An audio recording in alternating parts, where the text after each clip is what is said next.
everyone, welcome to another lesson of Wisdom Waves. Today a chemistry topic.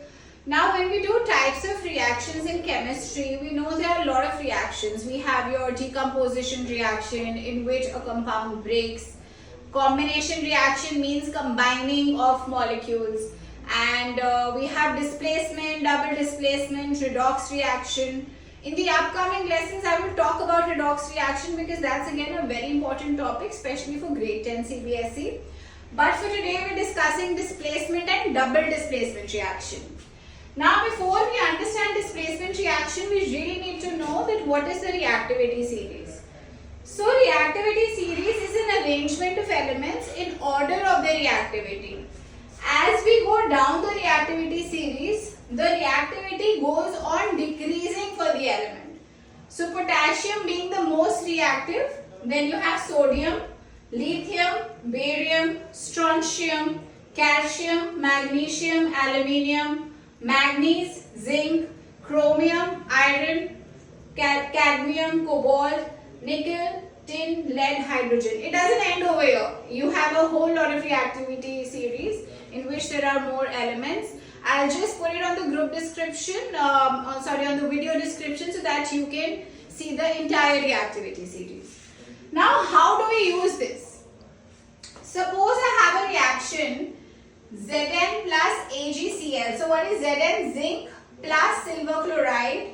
Now, if I look over here, my zinc is above silver in the reactivity series. So now what will zinc do? Zinc will take the chlorine away from the silver. So the moment zinc takes chlorine away from silver, it forms zinc chloride and the silver gets separated. Okay? So this is based on reactivity series. How is it based? Silver is below the reactivity series. It is below zinc in the reactivity series. So it is capable of getting displaced by zinc.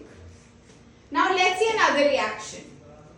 Sodium is right over here and lithium is beneath it.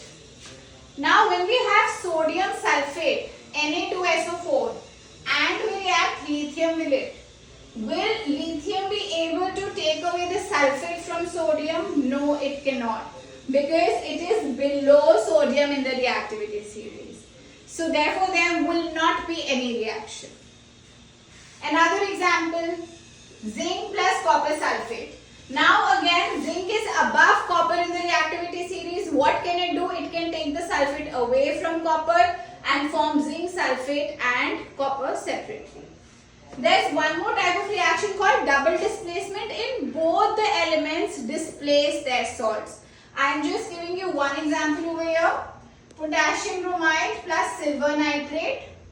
Now the potassium takes away the nitrate and the silver takes away the bromine. So you get potassium nitrate plus silver bromide.